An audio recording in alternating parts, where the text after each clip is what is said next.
ہم کو یحییٰ بن بکیر نے یہ حدیث بیان کی، وہ کہتے ہیں کہ اس حدیث کی ہم کو لیس نے خبر دی، لیس عقیل سے روایت کرتے ہیں، عقیل ابن شہاب سے، وہ روح بن زبیر سے، وہ ام المؤمنین عائشہ رضی اللہ عنہا سے نقل کرتے ہیں کہ انہوں نے بتلایا کہ بیک کوٹ نبی کریم صلی اللہ علیہ وسلم پر وحی کا ابتدائی دور اچھے سچے پاکیزہ خوابوں سے شروع ہوا۔ آپ صلی اللہ علیہ وسلم خواب میں جو کچھ دیکھتے وہ صبح کی روشنی کی طرح صحیح اور سچا ثابت ہوتا۔ پھر من جانب قدرت آپ صلی اللہ علیہ وسلم تنہائی پسند ہو گئے اور آپ صلی اللہ علیہ وسلم نے غار حرا میں خلوت نشینی اختیار فرمائی اور کئی دن اور رات وہاں مسلسل عبادت اور یاد الہی و ذکر و فکر میں مشغول رہتے۔ جب تک گھر آنے کو دل نہ چاہتا توشہ ہمراہ لیے ہوئے وہاں رہتے۔ توشہ ختم ہونے پر ہی اہلیہ محترمہ خدیجہ رضی اللہ عنہا کے پاس تشریف لاتے اور کچھ توشہ ہمراہ لے کر پھر وہاں جا کر خلوت گزین ہو جاتے۔ یہی طریقہ جاری رہا یہاں تک کہ آپ صلی اللہ علیہ وسلم پر حق منکشف ہو گیا اور آپ صلی اللہ علیہ وسلم غار حرا ہی میں قیام پذیر تھے کہ اچانک جبرائیل علیہ السلام آپ صلی اللہ علیہ وسلم کے پاس حاضر ہوئے اور کہنے لگے کہ اے محمد پڑھو۔ آپ صلی اللہ علیہ وسلم فرماتے ہیں کہ میں نے کہا کہ میں پڑھنا نہیں جانتا۔ آپ صلی اللہ علیہ وسلم فرماتے ہیں کہ فرشتے نے مجھے پکڑ کر اتنے زور سے بھینچا کہ میری طاقت جواب دے گئی، پھر مجھے چھوڑ کر کہا کہ پڑھو، میں نے پھر وہی جواب دیا کہ میں پڑھا ہوا نہیں ہوں۔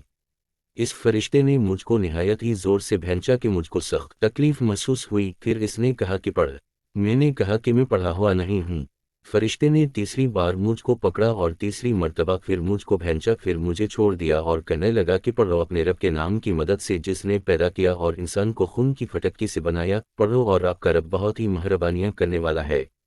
بس یہی آیتیں آپ صلی اللہ علیہ وسلم جبرائیل علیہ السلام سے سن کر اس حال میں غار حرا سے واپس ہوئے کہ آپ صلی اللہ علیہ وسلم کا دل اس انوکھے واقعہ سے کام رہا تھا۔ آپ صلی اللہ علیہ وسلم خدیجہ کے ہاں تشریف لائے اور فرمایا کہ مجھے کمبل اڑا دو، مجھے کمبل اڑا دو۔ لوگوں نے آپ صلی اللہ علیہ وسلم کو کمبل اڑا دیا۔ جب آپ صلی اللہ علیہ وسلم کا ڈر جاتا رہا تو آپ صلی اللہ علیہ وسلم نے اپنی زوجہ محترمہ خدیجہ رضی اللہ عنہا کو تفصیل کے ساتھ یہ واقعہ سنایا اور فرمانے لگے کہ مجھ کو اب اپنی جان کا خوف ہو گیا ہے۔ آپ صلی اللہ علیہ وسلم کی اہلیہ محترمہ خدیجہ رضی اللہ عنہا نے آپ صلی اللہ علیہ وسلم کی ڈھارس بندھائی اور کہا کہ آپ کا خیال صحیح نہیں ہے، اللہ کی قسم آپ کو اللہ کبھی رسوا نہیں کرے گا، آپ تو اخلاق فاضلہ کے مالک ہیں، آپ تو کنبہ پرور ہیں، بے کسوں کا بوجھ اپنے سر پر رکھ لیتے ہیں، مفلسوں کے لیے آپ کماتے ہیں، مہمان نوازی میں آپ بے مثال ہیں اور مشکل وقت میں آپ امر حق کا ساتھ دیتے ہیں۔ ایسے اوصاف حسنہ والا انسان یوں بے وقت ذلت و خواری کی موت نہیں پا سکتا۔ پھر مزید تسلی کے لیے خدیجہ رضی اللہ عنہا آپ صلی اللہ علیہ وسلم کو ورقہ بن نوفل کے پاس لے گئیں، جو ان کے چچا زاد بھائی تھے اور زمانہ جاہلیت میں نصرانی مذہب اختیار کر چکے تھے اور عبرانی زبان کے کاتب تھے، چنانچہ انجیل کو بھی حسب منشاء خداوند عبرانی زبان میں لکھا کرتے تھے۔ انجیل سریانی زبان میں نازل ہوئی تھی، پھر اس کا ترجمہ عبرانی زبان میں ہوا۔ ورقہ اسی کو لکھتے تھے، وہ بہت بوڑھے ہو گئے تھے یہاں تک کہ ان کی بینائی بھی رخصت ہو چکی تھی۔ خدیجہ رضی اللہ عنہا نے ان کے سامنے آپ صلی اللہ علیہ وسلم کے حالات بیان کیے اور کہا کہ اے چچا زاد بھائی، اپنے بھتیجے محمد صلی اللہ علیہ وسلم کی زبانی ذرا ان کی کیفیت سن لیجئے۔ وہ بولے کہ بھتیجے آپ نے جو کچھ دیکھا ہے اس کی تفصیل سناؤ۔